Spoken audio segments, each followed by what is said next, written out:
Hello, hello, and welcome back to Best Life Abroad, not your average travel podcast. I am Dr. Raquel, and I am so glad that you are here with me this week. So, today we are going to be doing a destination deep dive. So, it's time to go. We are moving from dreaming to figuring out where we're going and to actually deciding. So, now I understand that choosing your home abroad, it is like so exciting, but it is also like terrifying at the same time because it's like, what if I don't pick the right place?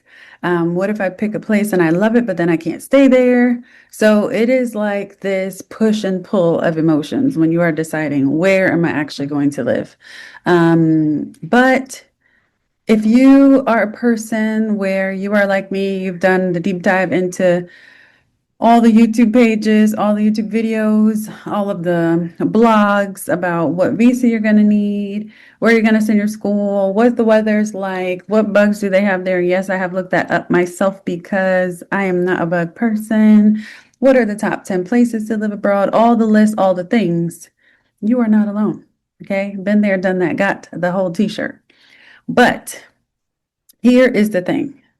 Clarity does not just come from getting information, okay? It comes from actual alignment. So now that you've gotten the information, or maybe you haven't gotten the information yet, so we're going to do that because I'm sure that y'all did your homework from episode 1 of this season, which is to pick your top 2 destinations. So now we are narrowing it even further to that one, so we can then put all our energy, all our backing behind this one place and get this ball moving, okay?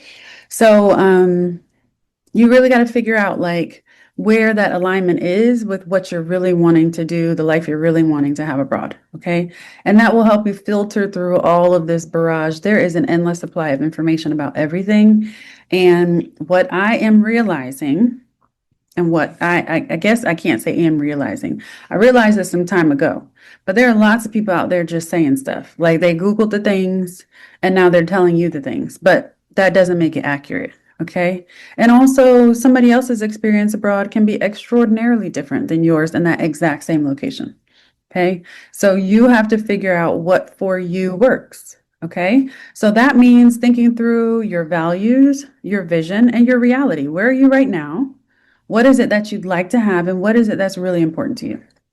So I have some questions that I want you to begin thinking through. And this will help you narrow that. Go from those 2 places down to that one that really aligns with you. So, question number 1: what is your why for moving abroad? Okay, it sounds very basic, but I feel like sometimes many people I've talked to, they haven't really thought about that. Like, you're like, yeah, it's just time to go. But why? Why is it time to go? There can be many different reasons as to why it's time to go. What is your why as to why it's time to go? Is it because you are looking for different career opportunities? Are you like me, where you're looking for a slower pace of life, a lower cost of living? Do you want a better sense of belonging? Maybe you don't have that where you are. So you need to start with your core motivation and learn what is that. How do you communicate that? Because that then decides and dictates the type of research that you do from there. Okay, this anchors every choice you make moving forward. I said it again before, I'm going to say it again. Okay, this is the anchor for every decision that you make. Why are you moving abroad? All right. Question number 2: how do you want to feel in your daily life? Do you want like hubbub and the buzz of a city? You want to hear the horns honking at night and the people talking and laughing and having a drink? Are you like, I don't want any of those things? I want peace. I want quiet. If anything, I just want to hear a cow mooing. That's it. Do you want the calm of a coastal town? Do you want to just lay down in your bed and all you hear are waves crashing up against the sand? Is that what you're looking for? Do you want a place that's walkable? Since living abroad, one thing that is always very important for us is to, and by us, I mean my family, is to have a space that's walkable. We don't really have that right now, which is another thing that's important for us to be able to get around to where we're trying to go and not have to have a car to get around there. There is nothing like being able to just pick up and go wherever you want to go. And I think you just experience a city in a whole different way when you're walking it versus when you're in a car. Do you want to have access to nature or a slower rhythm? Okay, what does your day to day look like in your mind? Nobody knows what you would like in your day to day but you. You know what you are realistically envisioning when you are envisioning your life abroad. So, what does that look like? Okay, also, what is realistic based on your finances and your visa options? Okay, now I have already told y'all that like Belgium is a place for me and my family that has a special meaning to us. It's like a place where we really, really love, we really, really enjoy. However, Belgium is also a place that does not have a digital nomad, that does not have like a foreigners visa type of a situation that is available. So if I wanted to move to, let's say, Antwerp right now, that might not be an option unless I wanted to maybe start a business there, or whatever other visa options are available. So it is important for you to realize, like, just because you want to move to a place, that doesn't mean you can just go. You need to know what visa options are available for you to be able to go to that place. Now, another place that my family has considered, and we are planning on making our transition to spend some significant time there, is Mexico. Now, Mexico is one where we are, as US citizens, able to spend extensive amount of time in Mexico with an economic solvency visa for temporary residence. Okay, so it's important for you to think about, like, all right, now based on where I am right now, what is actually feasible, what is actually realistic, what is actually going to be possible. You also want to think about what is realistic based on your finances and visa options. Okay, so some countries might just roll out the red carpet for remote workers, for retirees, for digital nomads. They might be like, yes, bring all this money to our country. Others are like, please go back to where you came from because we don't need any of this. If you are going to contribute, this is exactly how we need you to contribute, or else stay home. Okay. So it is very, very important to match what you're dreaming with actual real policy. Okay.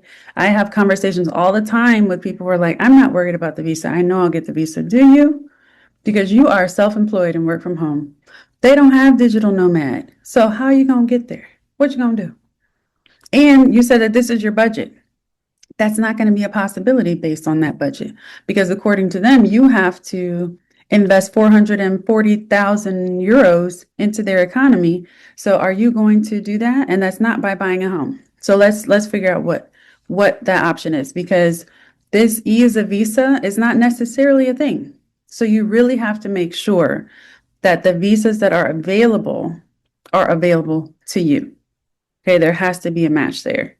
And then also, like, what is the cost of living? What is your income based on what that cost of living is?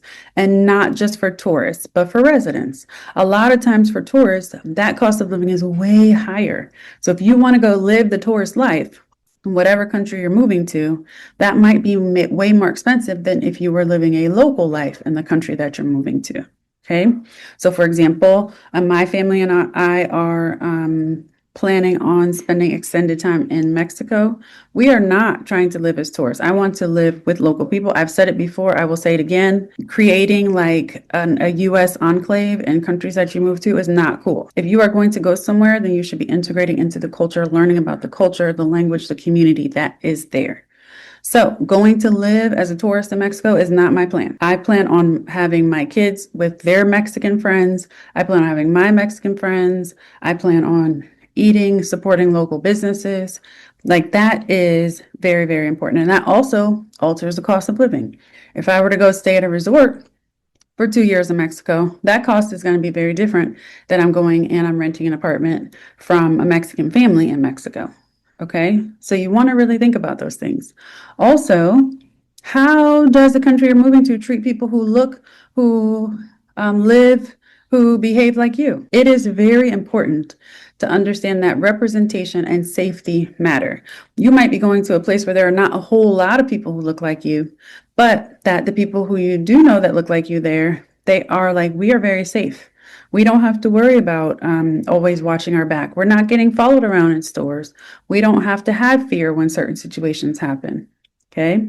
And so if you are a part specifically of a marginalized community, this is something that I'm sure is in the forefront of your mind. So you really want to know, like, what is that cultural connection and that racial dynamic or that identity dynamic that will deeply impact your sense of home. That is one thing that for me, I did not completely realize until I moved to Belgium. When I lived in Spain, it was like Jim Crow, child. It was horrible. I was followed around everywhere. I was told I could not go into banks. I was told when I went into stores, I couldn't touch stuff. And I was like, I need to get out of this place. I am living in a twilight zone. Then I moved to Germany, which was awesome. I have great family there, great friends there. However, once I left like the bubble of our little tiny village where everyone knew us, it was like the second you walk outside and like, oh, let's go see this city. It was like all eyes are on you. You are stared at 24 hours a day, 7 days a week that you are in public. People are looking like, well, who are you and what are you doing here? And it's very uncomfortable. Although it's a place that I loved, there were definite things about it that I was like, no, no, sir, no, thank you. However, going from Germany to Belgium, specifically Antwerp, where at that time I did not know, but New York was the number one most international city in the world. Antwerp was number two. And so I like landed and was like, where is this place that I'm at? Because there were people who looked like me, people who didn't look like me, people who looked like everybody I've ever seen in this one city.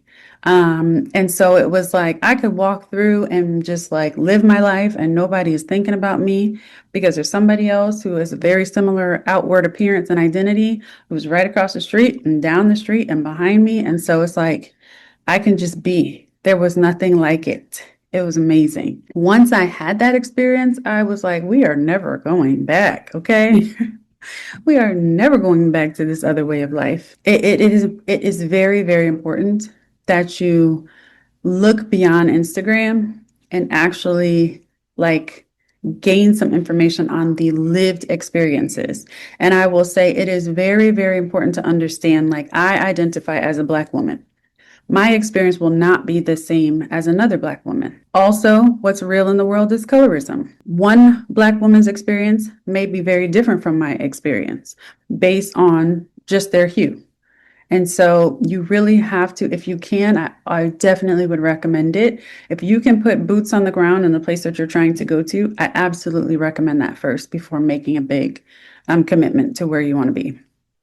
But if you cannot, or until you can, definitely seek out lived experiences from people who are there or who have been there, not people who are Googling things and then telling you information. Next, you want to ask, what are the language expectations and opportunities for integration? So, for example, I will say moving to Germany, it was German or bust, baby. That was it. Okay, people were not trying to speak to you in English, other than the people who were on my husband's American football team. But other than that, it was like I had no choice but to learn German. I think that's really important because then also from there, moving to Antwerp, I met so many people. I did learn Dutch, but I met so many people who were also like, I mean, we speak Dutch. I know there are like two people in the world who speak Dutch. So we often feel like we have to know English in order just to be able to communicate with the world. I didn't have to speak Dutch, but I chose to learn the language because I also had experience living abroad before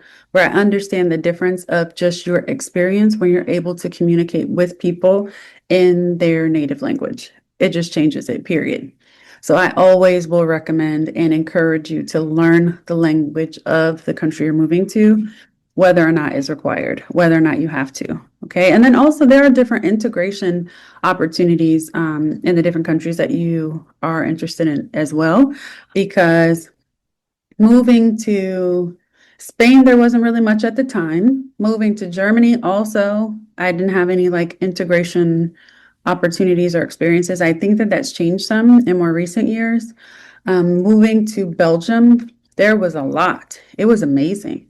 I learned Dutch through the integration program. So part of the integration program is helping you like find integration classes, helping you find like people within the government community that can be like your point of contact and support. So it really had a great system for integrating foreigners into like their country and their systems and just learning about their culture.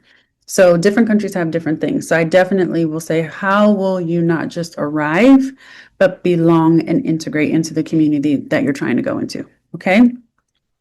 Now you want to ask yourself, can I live here and survive, or can I really thrive here? One of the things that is most important for myself and my family, which is also another reason why we chose to begin the process of spending extended time in Mexico, is because we are thinking about where could our kids really thrive?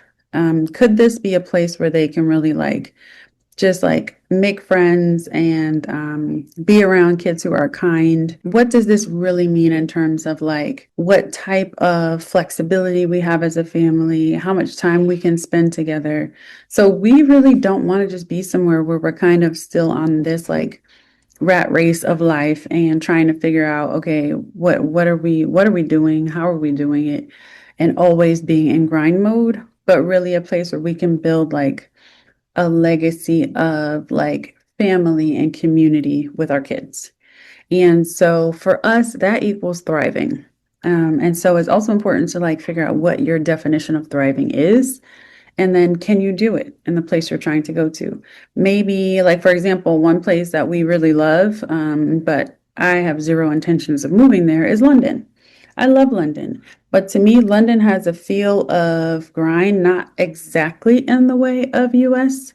Because I definitely have gone places and they're like, we don't work through lunch. I don't know we don't get paid for that. So we are going to a park and we're eating our lunch there and then we'll be back, which is very not necessarily normal in all workplace cultures in the US. But I still feel like I'm on a grind when I'm in London. And so for me, that wouldn't be a place where I know that I could thrive. I definitely can survive there. I definitely can have a great time there. I definitely can live there, but I'm not thriving in alignment with my definition of thriving. And so I think that that's also something that you should ask yourself because it's a very important question. Now, those are the questions I want you to ask yourself. And your broad assignment for this week. Are you ready? You are going to ask yourself these questions and decide which country you are moving to. Period. Okay? I don't want to hear I can't decide. I don't want to hear we have our top two. That is not helpful. What it is slowing down your process. Because when you are researching 2, 3, 4, 11 places, you are not spending time learning what you need to know about the place you've decided on. We are doing no more of this endless scrolling, okay? We are going to get intentional. We are going to begin going to Numbeo. We are looking at the cost of living. We are going to begin going to the government sites and look at different visa options for people who have your passport.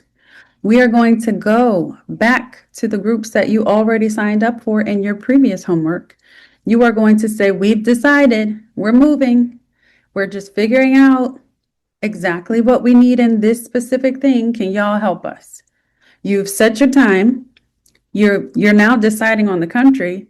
So let's go. What is it like? Where are the schools? Any of y'all have kids these ages? Can we talk? So you want to then start getting specific examples for yourself. We are not thinking big picture right now. We are thinking granular. Now, if you are thinking, I can't do this. You can. You just need to start thinking through. Just literally just think of these 6 questions and it will guide you, especially when you're down to like 2 or 3.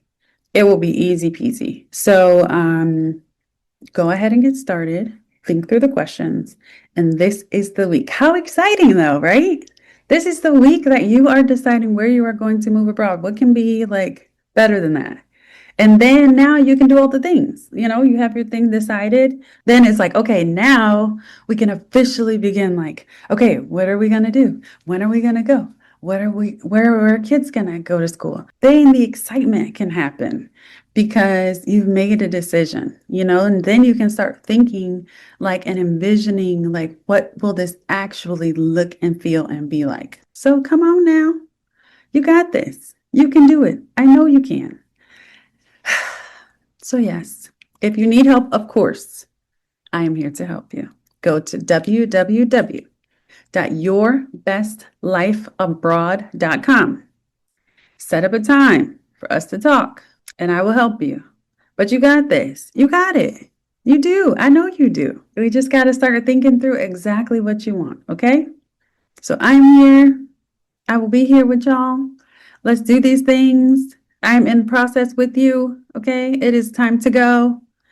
So let's make it happen. Thank y'all again for joining me today.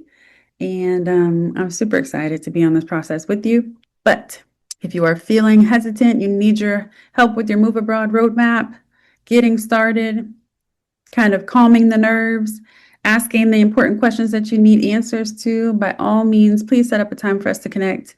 www.yourbestlifeabroad.com. And then let's get this thing going. Let's get this party started. All right. I will talk to y'all next week. Bye.